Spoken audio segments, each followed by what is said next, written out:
Alors on va commencer à attacher un nouveau cours, une nouvelle série.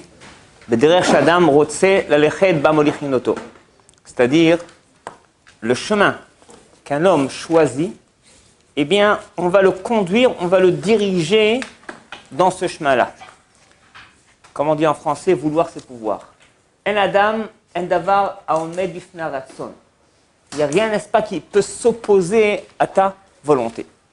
Top. Alors vous allez être patient. Vous êtes patient parce qu'on va expliquer de quelle façon le monde est fondé. Top. Alors chapitre premier, ça s'appelle Haïkoum. Haïkoum, c'est la terre. Comment est-ce qu'elle est fondée? Haïkoum.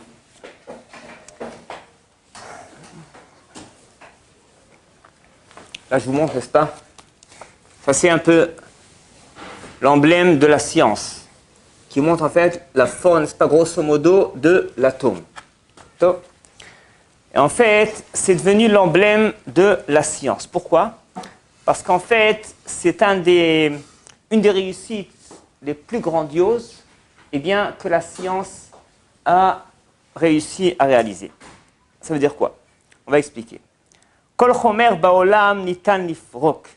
Alors en fait, chaque élément, chaque matière, on peut la décomposer. Je donne ici l'exemple, prenez un fil de tzitzit. Tzitzit, eh bien en fait, c'est un fil, mais si vous essayez de l'ouvrir, vous aurez 8 fils. Quand on les achète, kaful shmoné. En fait, il est fait de 8 fils différents, ce fil qu'on a de tzitzit. Et en fait, même chaque fil, on peut le décomposer, eh bien, des milliers de fois, jusqu'à ce qu'on arrive réellement à la matière la plus petite qu'on a, ce que de nos jours on appelle la molécule. Même la molécule, on a réussi à la décomposer en atomes. L'atome, ça reste une unité qu'on ne peut pas décomposer.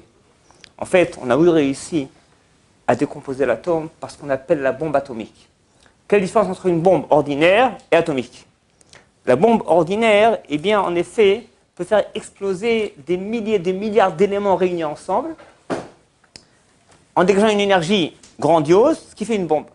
Alors que dans la bombe atomique, on a réussi à décomposer l'atome même. Alors l'atome, de quoi est-ce qu'il est composé? On a dit ça plusieurs fois. L'atome, c'est un noyau avec des électrons qui tournent autour de lui, avec une grande vitesse, si bien qu'on ne voit plus rien, comme un ventilateur qui tourne.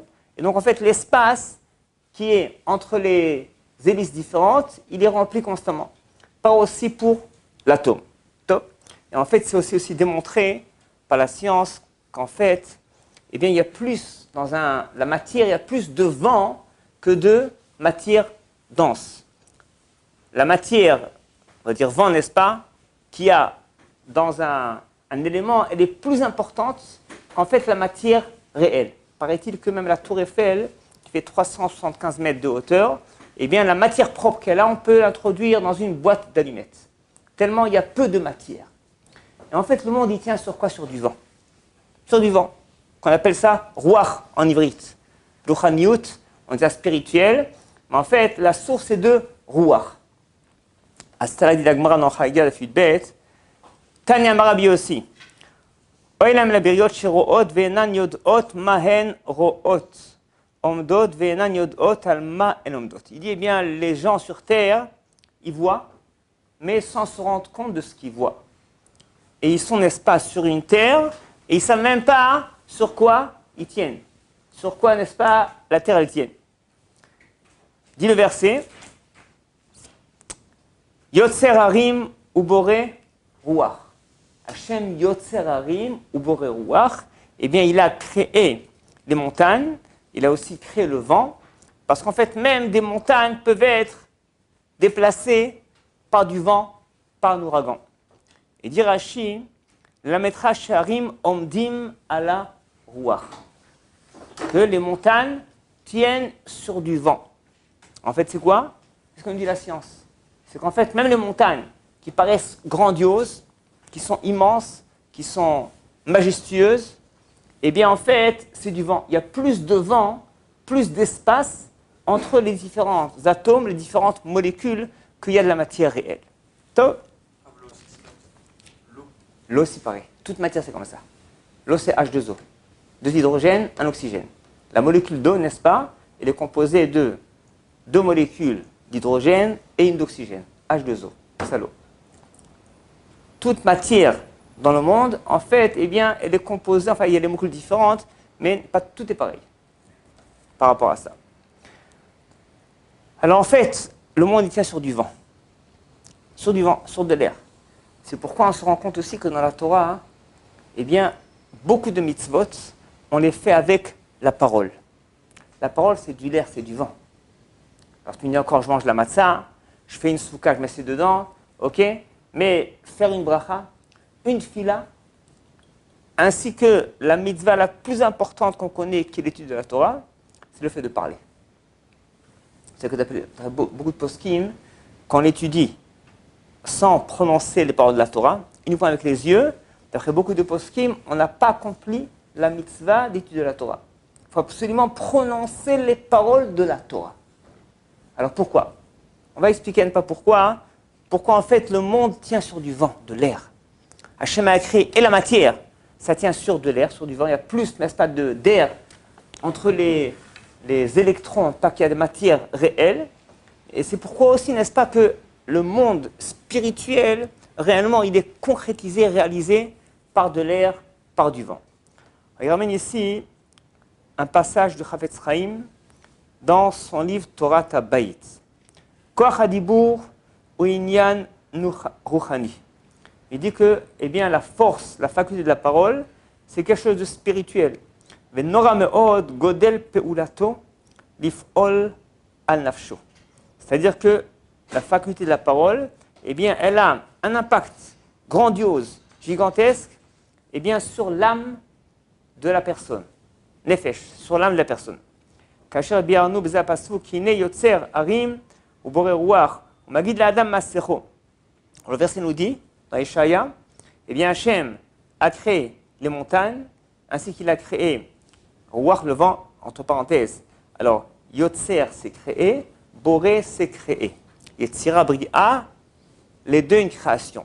Cependant, le terme de bria, c'est une création plus grandiose, plus spirituelle que Yetzira. C'est pas dans les Olamot, il y a Asiya, Yetzira, Bria, Atzilut. Donc Bria, c'est une création beaucoup plus grandiose, plus spirituelle. Alors pour créer, eh bien, les montagnes, le verset nous dit qu'Hachem a créé par Yetzira. Alors que Ruach, le vent, l'air, c'est une création plus grandiose, plus spirituelle que la création des montagnes. Et le verset dit, juste après, au Magid Adam Masecho. Et Hachem, il va dévoiler à la fin des temps, eh bien, Masecho Milashon Sicha, quelle est la parole, le dialogue de l'homme, c'est-à-dire quelle est la force de la parole de l'homme.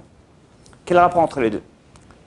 Le verset nous dit qu'Hachem, il a créé les montagnes, il a créé le vent, et à la fin des temps, eh bien, il va te dévoiler quel est ton dialogue. Quelle est ta parole? Quelle est la puissance de ta parole? Il remet l'agma qu'on a dit, que dit Rabbi aussi, eh bien, on ne se rend pas compte de ce qu'on voit, on ne se rend pas compte là où on est positionné sur terre, parce qu'en fait, c'est du vent. Ce qu'il dit ici,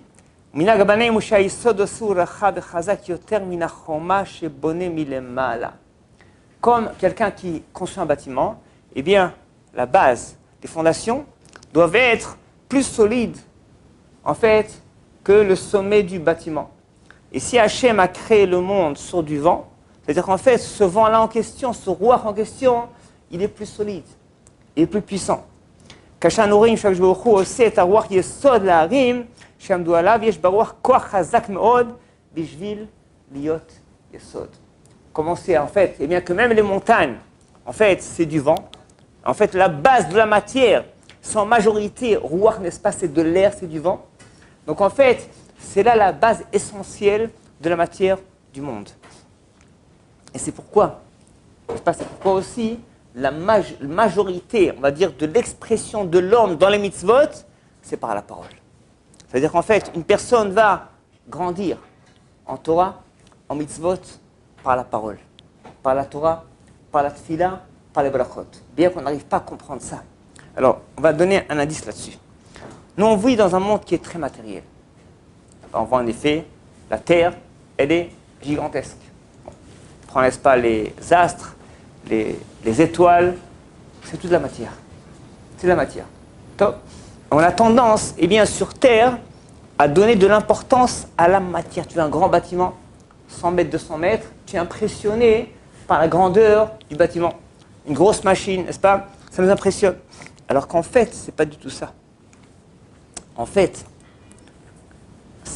la matière, c'est une expression minime, toute petite, d'un monde spirituel qui va s'exprimer dans les petites notions par la matière. Alors qu'en fait, à la base, eh bien, tout dépend de tout ce qui est spirituel. C'est pourquoi Hachem, il a créé même la matière, tu ne vois pas, c'est du flou. En fait, la matière, c'est du vent. C'est-à-dire qu'en fait, l'essentiel du monde tient sur le vent. De quel vent? Enfin, je dis vent, ce n'est pas la bonne traduction, c'est ruach. De quel ruach s'agit-il? Hachem a créé le monde par la parole. Basarama marot nivra haolam. Hachem a dit Yehi or. Vous savez, Hachem a dit soit la lumière, Yehi or. Ça veut dire quoi? C'est pas qu'Hachem a donné l'ordre que la lumière soit créée. La parole d'Hachem Yehi or, c'est ça, la lumière. Vous avez compris? La lumière de Kim Yehi or, Hachem il a dit Yehi or, et la lumière était. C'est pas qu'il y a un malach, un ange qui a créé la matière. Hachem n'a pas donné un ordre à n'importe quel ange de créer la matière. Mais la parole d'Hachem, Yehi or, c'est ça la lumière. La lumière que tu vois, c'est la parole d'Hachem, Yehi or. C'est ça qu'on dit, c'est dans Télim, on dit ça 12 fois au Shana Kippour, Leolam, Hachem, Devarcha Nitzav Bashamay. C'est-à-dire que ta parole, Hachem, elle est éternelle dans le ciel. Elle est éternelle. Après le pshat, ce qu'Hachem a créé, c'est éternel. C'est plus que ça. La parole est éternelle. Ce qu'on voit, c'est la parole d'Hachem. Toute la création du monde, c'est la parole d'Hachem. Et encore une fois, la parole d'Hachem, c'est encore une fois du vent. Zerouach. Donc le monde, il tient sur du vent. Et c'est pourquoi, n'est-ce pas, Hachem, on verra ensuite pourquoi. Pourquoi Hachem, eh bien, il a aussi fait que les mitzvot les plus importantes, comme Torah Tfilah Brachot, c'est de la parole, c'est du vent. Parce que notre parole va créer quelque chose de spirituel, de concret, qui va ensuite s'exprimer par de la matière. Alors, on va donner un exemple. Ce n'est pas trop métaphysique. Dit le Baal al-Leshem, Sheva Bachlama. C'est un livre de Kabbalah rédigé par Rav Shlomo Eliashiv, le grand-père de Rav Eliashiv Zatzal. Il écrit qu'en fait, tout ce qui pousse sur terre, c'est grâce à nos brachot. Par exemple, si on s'arrêtait pendant 1 an de faire les brachot sur les fruits et légumes s'arrêteraient de pousser sur terre. Ce qui donne de la force, eh bien, aux fruits et légumes de pousser, c'est nos brachot. Quand on dit Boré Peria Etz, Boré Peria Adama, c'est ce qui va, eh bien, donner la force, c'est ce qui va créer un monde spirituel qui va s'exprimer aussi, eh bien, matériellement, va véhiculer sur la terre la faculté de cette terre de donner des fruits et des légumes. Mais en fait, tout dépend, n'est-ce pas, eh bien, de la parole du vent, ce qu'on appelle Ruach. En effet, Ruach c'est Ratson. Alors ça dans plusieurs sources. Premièrement, dans Ezra, le premier passage d'Ezra nous dit Bishnat achat le Koresh melech Paras lechalot var Hashem mipir Irmiya et ir Hashem et Ruach Koresh melech Paras. On sait bien en effet que le Second Beth Amikdash a été, on va dire, déclenché par Koresh, le roi de Paras. Et nous dit le verset que Hachem il a éveillé le Ruach de Koresh. Rashi nous dit Ruach Ratson. C'est-à-dire Hachem il a introduit dans Koresh la volonté eh bien, de bâtir le second Beth Amikdash. Autre exemple, dans Yoshua Perek Bet, Pasuk Yudalef. Vanishma, Vaimas, Et Levavenu, Velokama Od Ruach Beish Mipenechem. Lorsque, n'est-ce pas, Yoshua voulait rentrer en Terre Sainte, il envoyait les Meraglim, qui étaient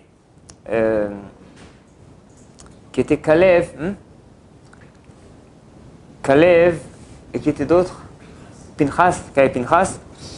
Et en effet, Rachav leur a dit, eh bien, avant qu'elle les a protégés, elle leur a dit, on a entendu ce qui s'est passé comme miracle, on a entendu, n'est-ce pas, ce qui est arrivé à Amalek, aux autres peuples. Velo kama od ruach beish mipenechem. On a perdu, eh bien, toute ruach à cause de vous. Tellement on a eu peur, eh bien, de ce qui est arrivé, peur, n'est-ce pas, de Am Israël. C'est ce qu'a dit Rachav. Et Rashi nous dit, eh bien, qu'en effet, lo kama od ruach beish, qu'ils ont perdu toute volonté, même pour les plus grands désirs d'un être humain. Encore une fois, ruach, n'est-ce pas, c'est volonté, nous dit Rashi. Plus que ça, ruach, zemilachon chiyut aussi. C'est quoi? C'est la motivation de vie, n'est-ce pas, la vivacité de l'être humain. Donc, ainsi dit Rashi encore, dans Dvarim Lamed Gimel, Tetzain, Sevezot Abracha, Vechen, Ratson nachat ruach upius veken kol ratson sheba mikra. Encore en Télim, Rashi nous dit Ratson nachat ruach. Nachat ruach. Donc en fait, il y a encore un verset dans Chayei Sarah. Abraham a dit, lorsqu'il voulait trouver une parcelle de terrain pour Sarah, pour entrer à Marat HaMachpelah, il leur dit, Mieshet nafshechem, ligvoret metim lefanai. Rashi dit, nafshechem retzonchem. Retzonchem. Donc on apprend ici en fait que ruach c'est ratson et ratson c'est nefesh. C'est-à-dire, Hachem pas il a créé le monde sur du vent, sur la matière. Hachem aussi nous a donné des mitzvot qui sont en grande partie, qui dépendent de ruach, du vent, la parole, n'est-ce pas, de la Torah, de la Tfila, des brachot. En fait, ce ruach, n'est-ce pas, en effet, comme tu as dit, dépend de la volonté. Parce que l'expression, eh bien, d'une personne par sa parole, ça peut être la volonté. C'est en général la volonté. Une personne qui parle, elle va exprimer par sa parole sa volonté, ce qu'elle veut. La volonté, c'est aussi l'expression de nefesh. Parce que nefesh, n'est-ce pas, on l'avait dit plusieurs fois, c'est la partie la plus basse de l'homme, les instincts, les passions. Eh bien, ce qu'il y a dans le nefesh, ça devient volonté, et ça va s'exprimer par la parole de l'homme. On a ici, n'est-ce pas, Zohar Kadosh qui nous dit Kol milin de alma, l'otlolin et la bereuta. Tout ce qu'on voit sur terre, sur le monde, ça dépend uniquement de la volonté. Tout ce qui se passe sur terre, tu veux un bâtiment, eh bien parce qu'il y a quelqu'un qui a voulu construire un beau bâtiment. Quelqu'un qui a voulu gagner de l'argent, il a travaillé pour bâtir ce bâtiment. Tout ce qu'on voit, n'est-ce pas, sur terre vient de la volonté. Rien ne peut se réaliser sans volonté. On voit, n'est-ce pas, un paysage extraordinaire parce qu'Hachem a voulu créer tel paysage. Tu vois le soleil qui brille parce qu'Hachem a voulu, n'est-ce pas, c'est Ratson, Hachem a voulu créer le soleil qui va rayonner et nous éclairer. On avance. Il y a ici un passage, Ken.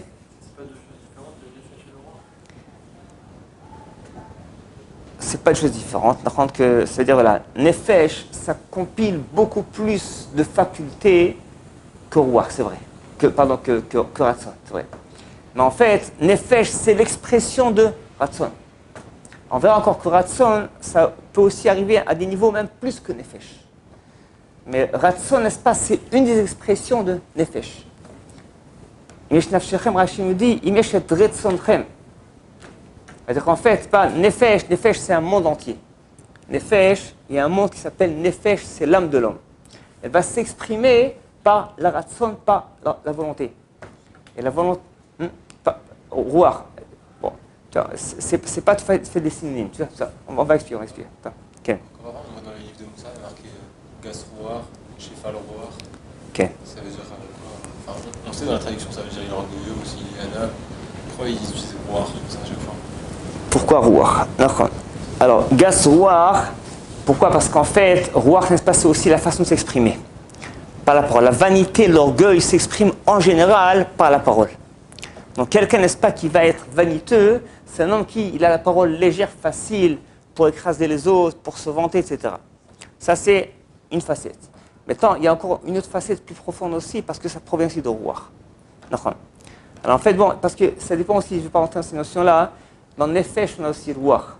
On a dans Nefesh, Nefesh Sheba Nefesh, Ruach Sheba Nefesh, Neshama Sheba Nefesh, Chaya Sheba Nefesh, Yechida Sheba Nefesh. Il y a 5 niveaux différents dans Nefesh. Alors en fait, l'orgueil provient de Nefesh. Mais en fait, c'est la partie Ruach Sheba Nefesh.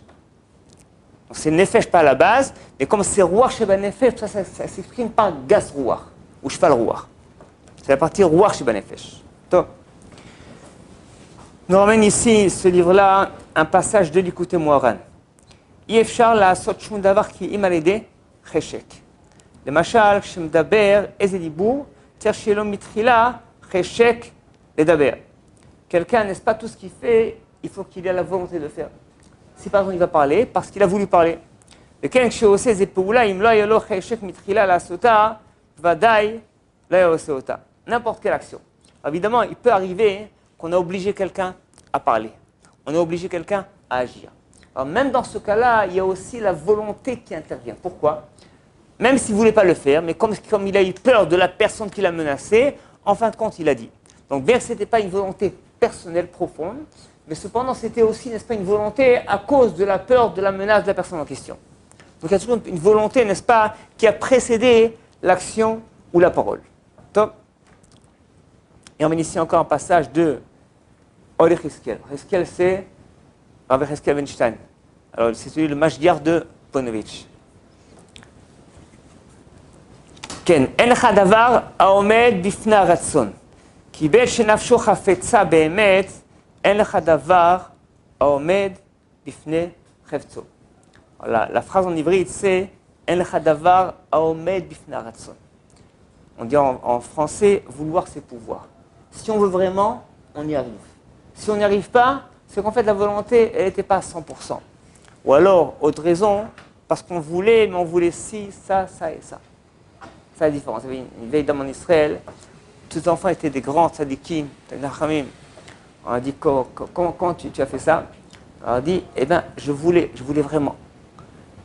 On a dit, mais il y a beaucoup de gens qui veulent et qui n'arrivent pas. Elle a dit, oui, mais moi je voulais que ça. C'est la seule chose que je voulais toute ma vie. En fait, c'est ça la définition de la volonté réelle.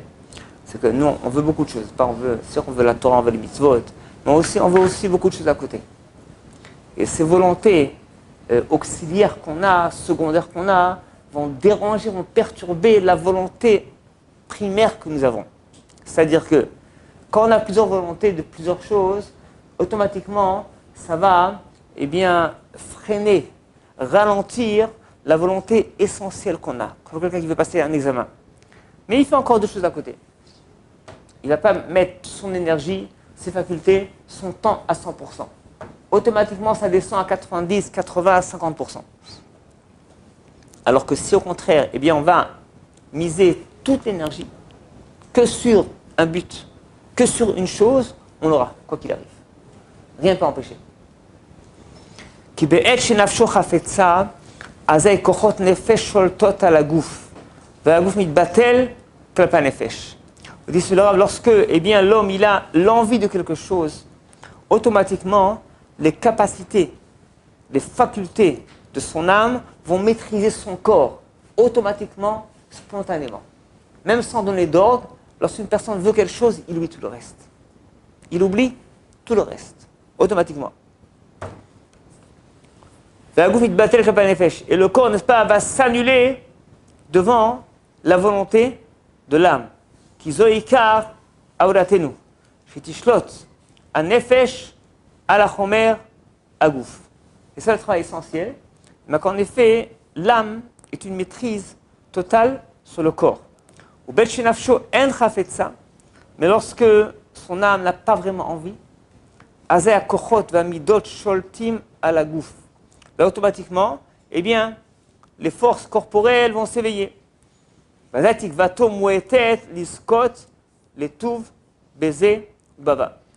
il va automatiquement diminuer sa capacité d'arriver à mériter le bien maximal dans ce monde-ci et dans le monde futur. C'est-à-dire qu'en fait, tout dépend de la volonté d'une personne. Si une personne veut quelque chose, il y arrivera. Okay? C'est pas arriver à une telle volonté comme ça, c'est pas peut-être arriver à être orgueilleux et à dire en fin de compte, c'est grâce à moi si j'ai réussi à faire ça, parce que je l'ai voulu et pas grâce à Hachem.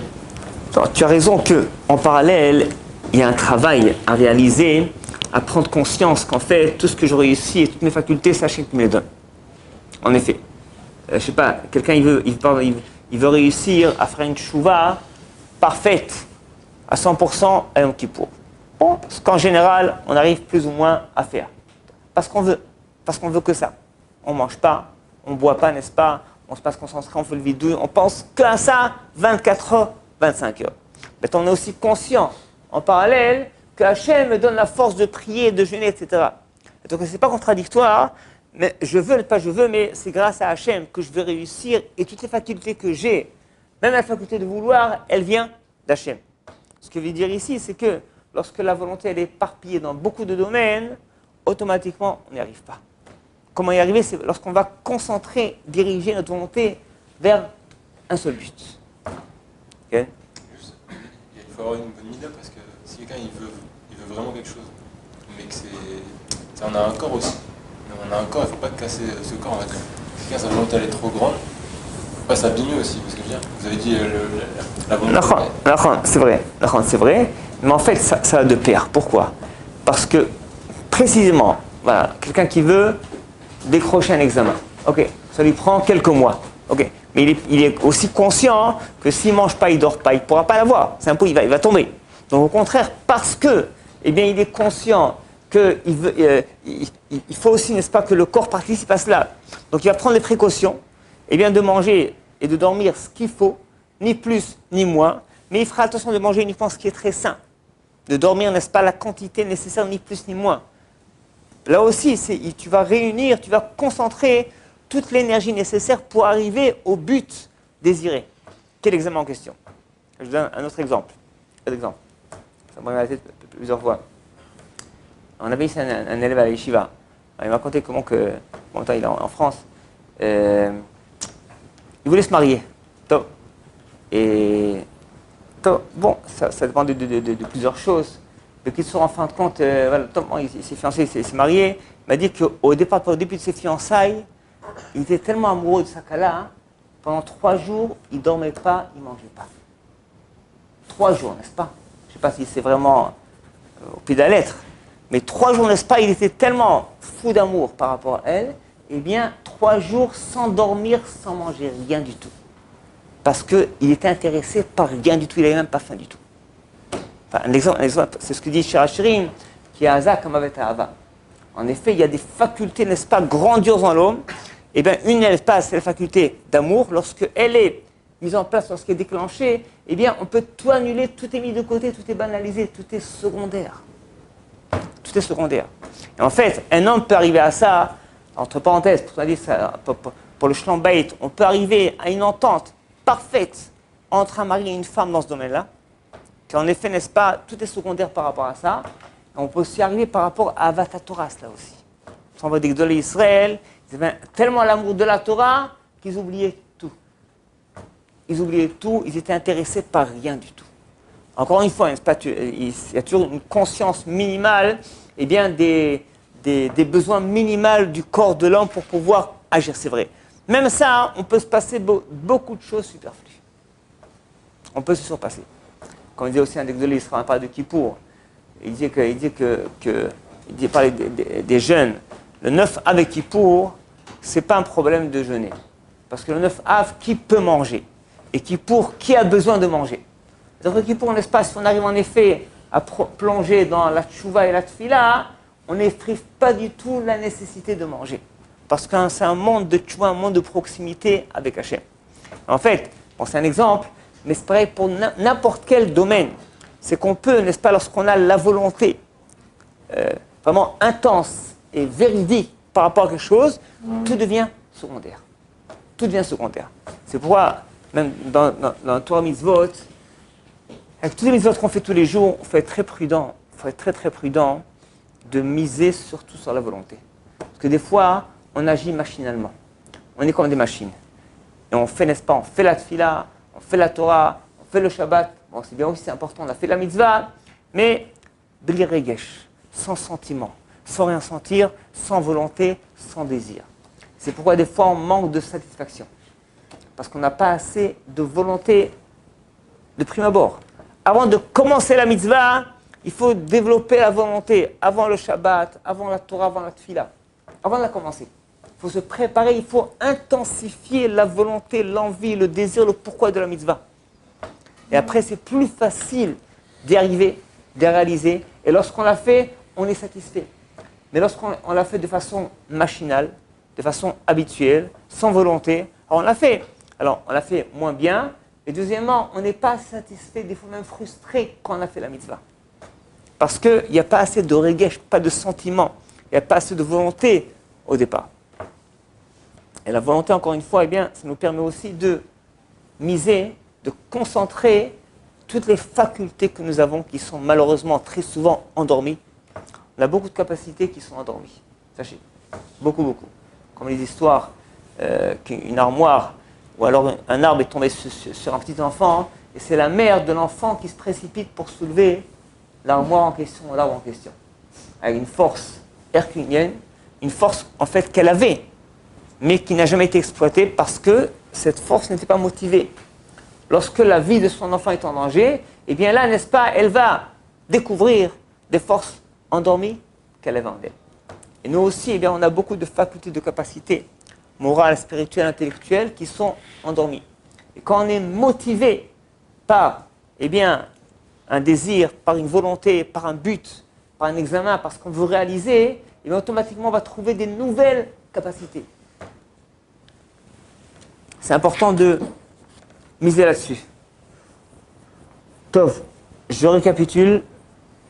On a expliqué qu'en fait, le monde, même la matière, eh bien, dépend de ce qu'on appelle ruach, du vent de l'air. Parce qu'en majorité, elle est composée, constituée de ruach. Deuxièmement, on avait expliqué que les mitzvot, beaucoup de mitzvot essentielles, études de la Torah et la Tfila et le Barachot, dépendent aussi du vent de la parole. Et troisièmement, on a expliqué qu'en fait ça vient parce qu'Hachem, il a créé le monde ainsi. La parole d'Hachem, Yehi-Or, c'est ça la lumière. Hachem n'a pas donné un ordre à un ange de créer la lumière, mais c'est lui qui a créé la lumière par sa parole. La lumière qu'on voit, c'est ça la parole d'Hachem, Yehi-Or, par aussi pour le monde entier. Ça, c'est trois notions. On a ensuite expliqué qu'en fait, Ruach ze Ratson. Ruach ze Ratson,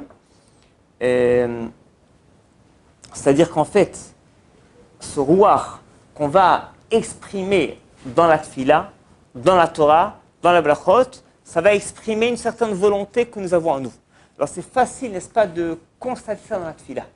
La Tfila, quand elle est bien rédigée, quand elle est bien prononcée, quand elle est bien réalisée, c'est l'expression de la volonté d'une personne. Hachem demande à Hachem, donne-moi ci, donne-moi ça, ou alors aussi Meshaber, Maël Hachem, parce qu'une personne veut, n'est-ce pas, demander à Hachem, parce qu'une personne a besoin de cela. Ou alors, Adam Rotse, Lehalel, Shaber, un homme veut, oui, glorifier Hachem. Donc en fait, la Tfila, n'est-ce pas, c'est l'expression de la volonté de l'homme qui s'exprime, encore une fois, par la parole qui est Ruach. Donc en fait, Ruach, n'est-ce pas, c'est l'expression de la volonté de l'homme. Et en fait, la profondeur de ce Ratson, c'est Nefesh. Parce que, n'est-ce pas, volonté, c'est une faculté, capacité qui est dans l'âme de la personne. Alors, on va ramener encore un autre point important là-dessus. On a plusieurs fois expliqué qu'il y a trois niveaux de Neshama qui sont Nefesh, Ruach, Neshama. Alors, on sait bien qu'à Shabbat, on mérite Neshama Yetera, un surplus de Neshama. Yom Tov, on mérite Ruach Yetera. Et Rosh Chodesh, Nefesh Yetera. Rosh Chodesh, Nefesh Yetera. Parce qu'en fait, eh bien, c'est un surplus de volonté. Donc, c'est-à-dire que Rosh Chodesh, une fois par an, on doit faire un bilan du mois dernier et du mois prochain. Et on doit surtout faire le bilan par rapport à la volonté de l'homme. Qu'est-ce qu'on a fait, qu'est-ce qu'on a voulu faire le mois dernier, qu'est-ce qu'on a réalisé et qu'est-ce qu'on veut, qu'est-ce qu'on programme de faire le mois prochain. Mais en fait, toujours est-il que c'est l'expression de Nefesh. Ratson, c'est une des facultés de Nefesh, qui est Ratson, qui s'exprime par Ruach, par la parole. Donnez beaucoup d'importance à la parole, mais encore une fois, la parole ne doit pas sortir de façon machinale. Elle doit être programmée par la volonté Bekavana. Il faut, n'est-ce pas, préparer l'âme, préparer la volonté, et ensuite prononcer la parole de la Torah, la parole de la Tfila. Pas aussi pour l'étude de la Torah. Il y a une Tfila à dire avant l'étude de la Torah.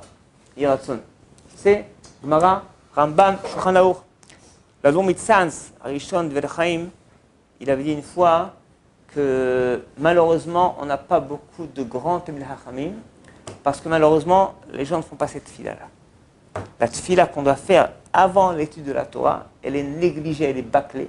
On ne la fait pas, ou alors on la fait en la bâclant. Et c'est pourquoi, eh bien, on ne grandit pas assez en Torah. Parce qu'encore une fois, cette tfila, c'est une préparation à l'étude de la Torah.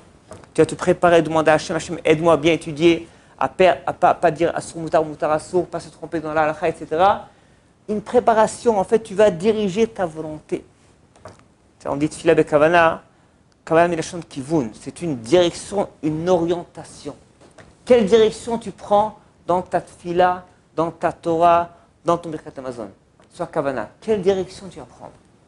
Et ça, n'est-ce pas, il faut préparer le cœur, l'âme, la volonté, et après la parole. Mais si on se jette sur la tfila, la Torah, sans réfléchir, donc on a prononcé, mais il n'y a pas de volonté, il n'y a pas de neshama là-dedans. On le fait, n'est-ce pas, sans kavana.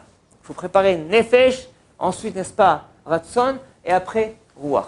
Et là, pas où la ruach, c'est ruchaniut, c'est une création spirituelle réelle qui va agir dans les mondes célestes ainsi que dans notre neshama. Iske, Megula Bekorov, Megatson.